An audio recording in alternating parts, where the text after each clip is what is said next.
Hello everyone, welcome back to channel. I am Nikhil Kumar. In the previous video, we understood Linux storage fundamental where we talked about disk, partition, file system, mounts and LVM.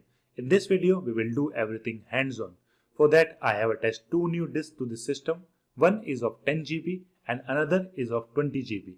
And we will use them in the same way it's done in a real DevOps setup, where disks are really identical, because real server never give you perfectly matched disk, so you work with what you get. In this video we will identify new disk, create partition, format file system, mount disk, configure permanent mounts using fstab file, and configure LVM from the scratch using both the disks. So no theory for today, only real commands, and pay close attention to the fstab section, because if you make a typo over there, your system will never reboot. And I will show you how to verify it before you restart the server so you won't get locked out. So first let's check what disks are available on the system.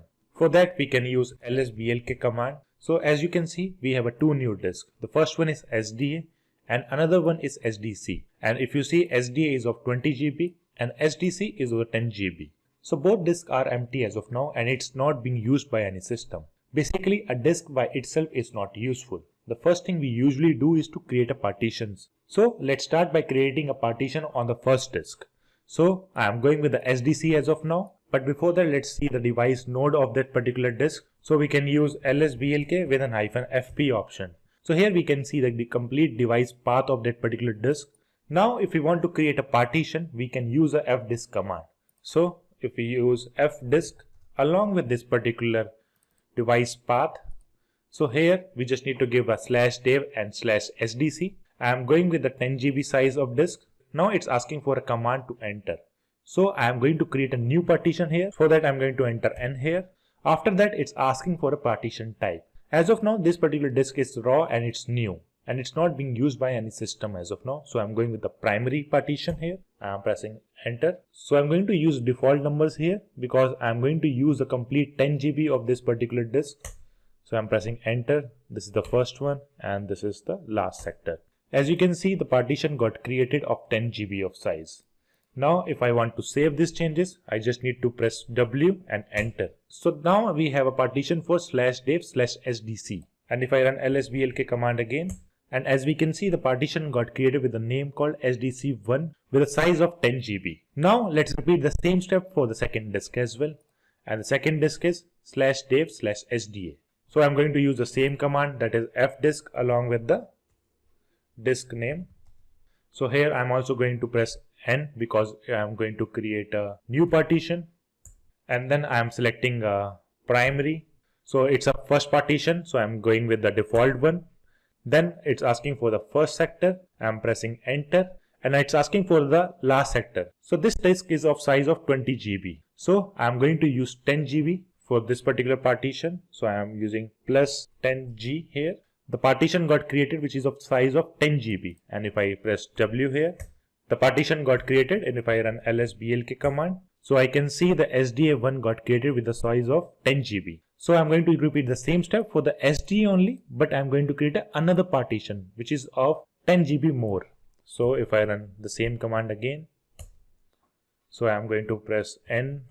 And this is the partition number 2, and here the first sector. Now I'm going with the complete space of this particular disk. So I'm pressing enter. So as you can see, the partition number 2 of type Linux and the size of 10 GB got created. Let's save these changes.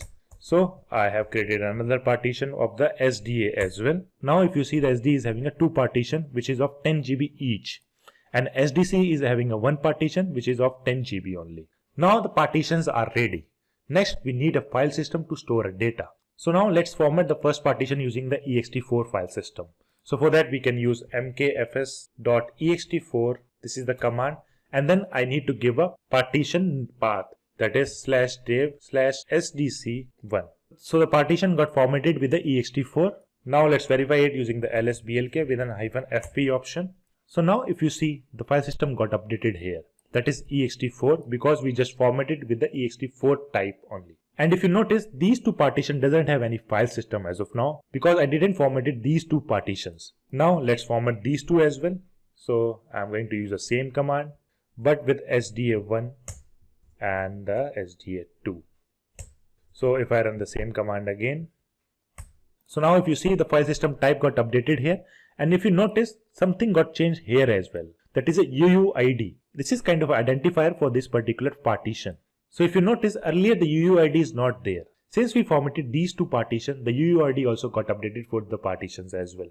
Now all the partitions have the file system, but they are still not usable until we mount them. To use a Linux file system, Linux needs to know where it should appear. So first let's create a mount points. So I'm going to create a couple of directories here. So for that we can use mkdir /mnt/disk1, and I'm going to create another one for disk2 with partition 1 and disk2 partition 2.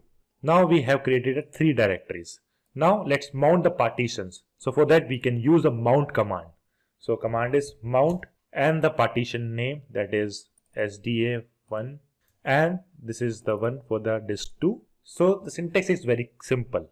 So we just need to give a mount command along with the partition name and the folder where we need to mount this. And if I press enter, so the partition got mounted to this particular disk. If I run the lsblk command, so if you notice, the mount point got updated here. Earlier it was not there, but we just mounted it. So we can see the mount point got updated here. Similarly, we will mount the other 2 partitions as well. So if I run 2 and sda2 and for sdc1 with the disk1, and if I run lsblk command, so now you can see all the disks are mounted and available for use. So let's make sure the data can actually be written on this. So I'm going to create an empty file in these directories. So I'm going to use touch command for that.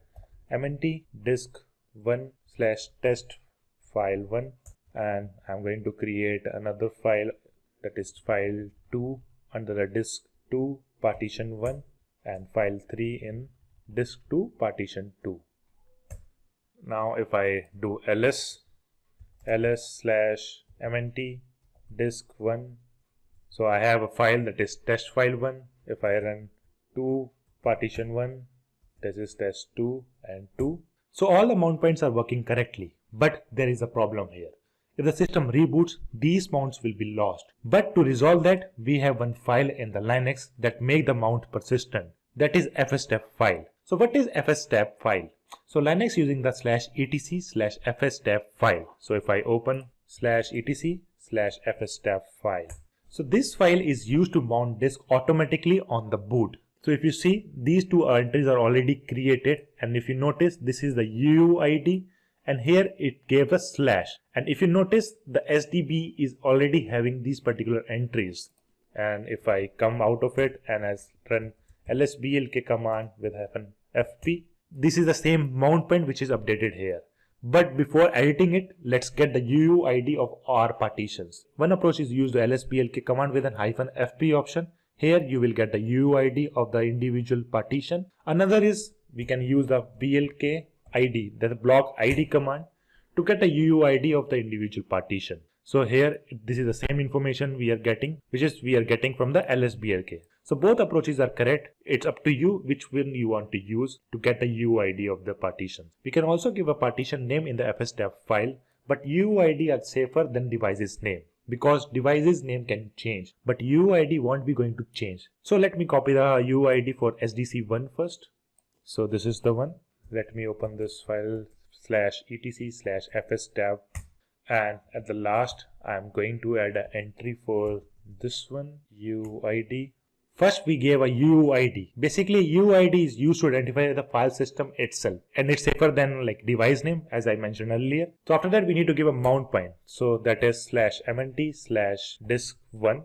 After that we need to give a file system type of the disk. So we just formatted with the ext4. So the ext4 we need to enter here. And after that we need to use a defaults. So default is a shortcut for the standard mount options.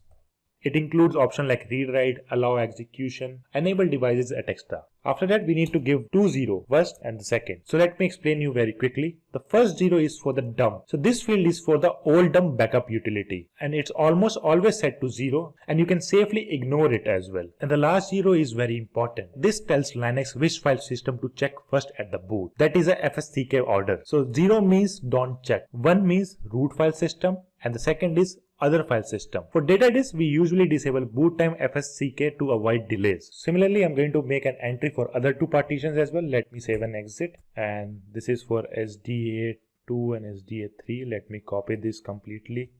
Dated here. This is for SDA. So let me give a mount point, that is /mnt/disk2p1, and the file system type is ext4 here, and defaults and 00.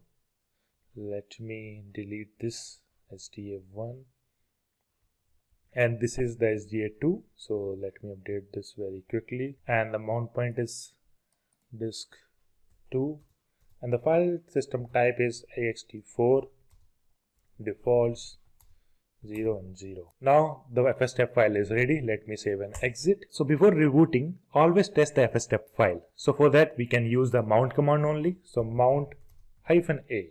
If there are no error, the fstab file configuration is correct. If the system reboots, your fstab should be correct. Otherwise, your system will not be able to boot. So if I want to test it, what we can do, if I run lsblk-fp, and to verify if fstab entry is updated correctly, we can unmount this directory. So I can unmount this using umount. So if I run the same command again, so as you can see, this particular partition got unmounted. And now if I run mount-a command, if you notice, the fstab file has been modified, but systemd is still using the older version of it. But to tell systemd, we need to reload the daemon for that. So let me reload it. And now if I run the mount-a again, and if I run lsblk command, if you see, it automatically got mounted because we have an entry in the fstab file. Now we don't need to worry. If the system reboots, these particular partition will be automatically mounted on these particular directories. So far we use individual disks. Now let's combine both disks using the LVM. So first we convert the partition into the physical volume. So for that we can use pv create command, and we need to give a partitions to that. So I'm going to use all the partitions here, SDA1, SDA2 and the SDC1. So if you notice, we are using partition, not the whole disk, because LVM works with the partition. So if I press enter, so if you see, we got an error, that is device has a signature. A signature means Linux has detected an existing file system or a metadata, and LVM refuses to overwrite it unless we explicitly destroy it. So let's wipe this particular file system from these two disks. So to do that, we need to unmount these two partitions first. So we can use umount and the mount points, and if I run lsblk command, so both the partition got unmounted. Now we need to wipe the file system signature. So for that we can use wipefs-a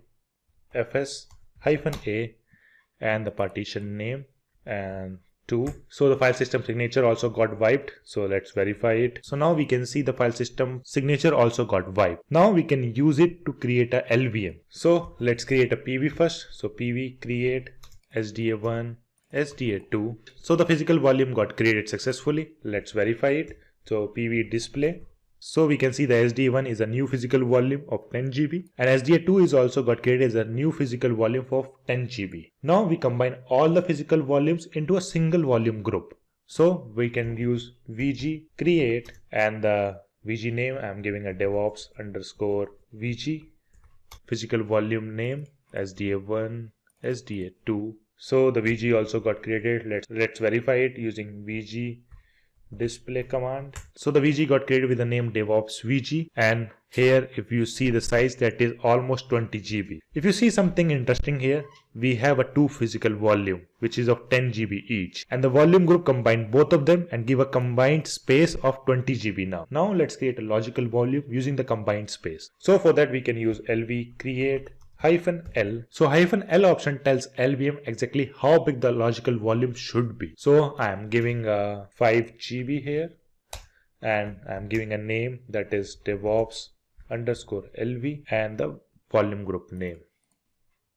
And if I press enter, logical volume got created. Let's verify it, LV display. So the logical volume with the name DevOps _LV got created with a DevOps VG volume group. So now if we want to use this logical volume, we need to format it and mount it just like a normal partition, because logical volume also behave like a normal disk. So let's format it. So I'm going to use mkfs.ext4 and we need to give a path, that is this one. Let's verify it, fnfp. So if you see, something got changed here. So earlier we created a two partition, that is SDA1 and SDA2. Later we have converted both of them into a LVM. So fs type is LVM2, that is because these two are the LVM2 member. We have also created one logical volume of 5 GB, and this is the same name which we got here. So we can use this name and we can use this path as well for logical volume. Now let's create a mount point. So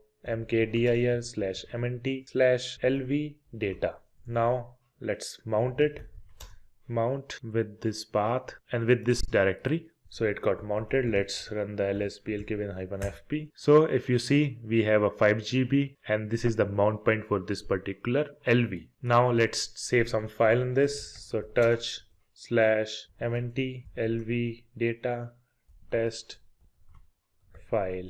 So this data is now stored across both disks using LVM. So in real production system, storage requirements don't stay fixed. Applications grow, logs grow, databases grow. So now let's see how LVM allows us to increase storage without touching any data. So if you see, the current size is of 4.6 GB. It's almost 5 GB. So let's increase this particular logical volume by 5 GB more. So for that we can use the lvextend command, that is lvextend -l and plus 5 and the logical volume path. If I press enter, so the size of the logical volume got changed from 5 to 10 GB now. At this point, logical volume is larger, but the file system still needs to be resized. If I run the lsblk -fp command again, it still shows the 4.6 GB. But if you notice, there is another one which is coming under the SDA2, which is of 4.6 GB again. Now let's resize the file system. Since we are using the ext4, we can resize the file system while it's mounted. So we can run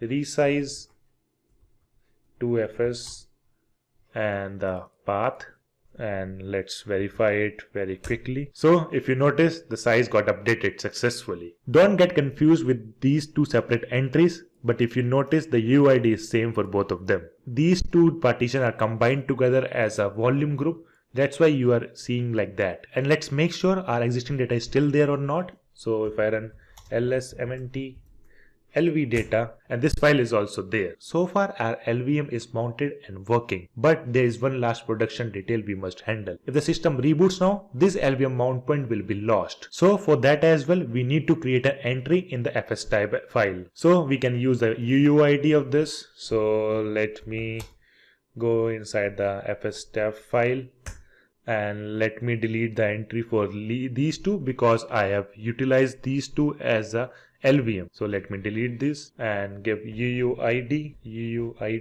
equal to this is the ID. Then we need to give a mount point, that is /mnt/lv data and ext4 and default 00. Let me save and exit, and if I run mount -a, so there is no error. That means our fstab file is correct and the system will reboot safely. So most boot failures after LVM changes happen because this step is usually skipped. So let's test the reboot as well, like how the fstab file works. But before that, let's verify that all the mount points are already intact or not. So we can see all are in place. Let's reboot the system with the reboot command. Let me connect with that again. System got boot up successfully and we are able to log in this. So let me clear the screen, and if I run lsblk with -fp option, all the mount points are intact and working fine as expected, because our fstab entry is perfectly fine. Because one wrong fstab entry can prevent the system from booting, which is why testing with mount -a is mandatory. LVM also allows us to reduce volume size using the lvreduce command. But that operation must be done very carefully and usually planned during the maintenance windows. And this is why the LVM is very powerful. Storage becomes flexible, resizable, and independent of the underlying hardware. This is exactly how storage is expanded in a real production system, safely, online, and without downtime. In this video, we identified new disk, created partition, formatted file system, mount disk, configured fstab file, and build LVM from the scratch. If you understand this, Linux storage will never feel scary again. And this knowledge directly applies to cloud volumes, Kubernetes storage, databases, and production troubleshooting. Before we end up this video, I want to tell you one important thing. Linux storage is a core DevOps skill and now we have practiced in a way it's used in a real production system. If you found this helpful, hit like, share it with your friends, and subscribe for more content like this. Thanks for watching. I will see you in the next one.